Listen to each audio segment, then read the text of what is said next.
If you are a non-native English speaker and you sometimes struggle to listen and follow along as native level English speakers interact with each other or perhaps with you, and if you sometimes struggle to pronounce your own words clearly and in a natural way when you speak English, this is for you.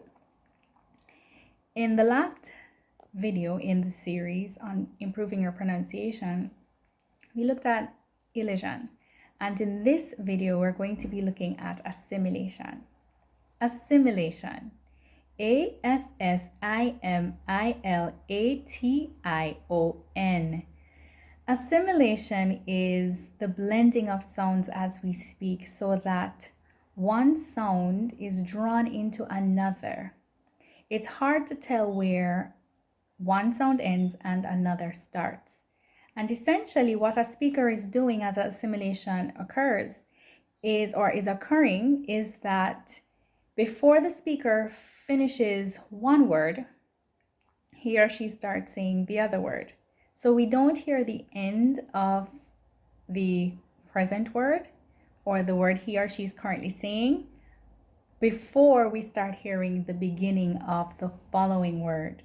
Now that I've defined assimilation and given a brief explanation of how it works, I am going to be showing you some examples of what that would look like in natural everyday conversations. Here goes. The first example is that wouldn't be the case. In connected speech, that would sound like that wouldn't be the case. That wouldn't be the case. That wouldn't be the case. In this example, we see that the T at the end of that would not be sounded. That would flow into wouldn't, and before we get to the end of wouldn't, we also wouldn't pronounce the T at the end of it. We would start going into be. That wouldn't be the case. That wouldn't be the case. In the second example, when did you come to town? In connected speech, that would sound like, when did you come to town? When did you come to town? When did you come to town? In this example, we would not have a distinct sound between did and you, but they would be joined so that did you sound like one sound as opposed to two separate sounds. Similarly, the end of you would blend into the beginning of come so that you come would sound like you come. You come.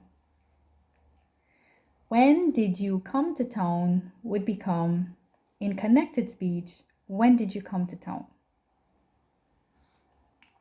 In the third example, we won't be going after all. In connected speech, this would sound like, we won't be going after all. We won't be going after all. We won't be going after all. After all. So in this example, the T at the end of wouldn't be sounded. So we would say won't be.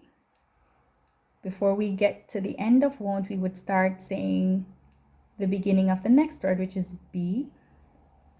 Won't be going.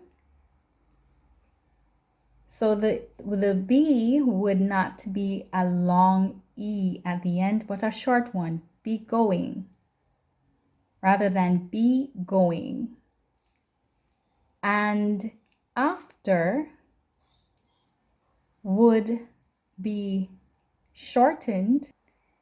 So the end of after would blend into the beginning of all. So after all would become after all. We won't be going after all would be in connected speech. We won't be going after all. So the next time you listen to native level speakers, expect them to use assimilation while speaking. It's also perfectly okay to use them as well to sound more natural when speaking English too.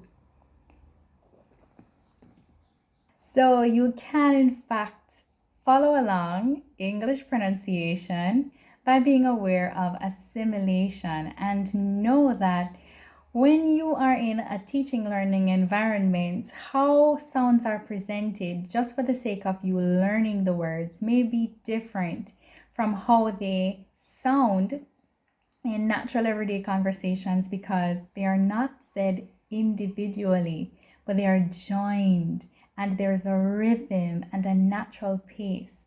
You will become better at doing this the more exposed you are to the language, so keep at it. And you will also become better at it the more you practice. So don't stop practicing. Every opportunity you get, take it, use it, show off your skills. When you're by yourself, when you're with friends, when you're with family, when you're with colleagues, when you're wherever you can, show what you've got. Don't be afraid to make mistakes. Enjoy your English learning experience and know that you will get better at it over time. If you liked this video, if you found it useful in any way, if you have any questions about it, any comments even, you are welcome to share that in the comment section below. Please like and share it, and please join me in my private Facebook group that's for non-native English speakers to help to give you support and any resources that you may request of me. I'll do the best I can to respond to your needs, your English language needs. And I look forward to seeing you in the next video. It's going to be the fourth installment on this 4-part series on how you can improve your English pronunciation as a non-native speaker. So until I see you again, take good care. And this is Marsha. Bye-bye.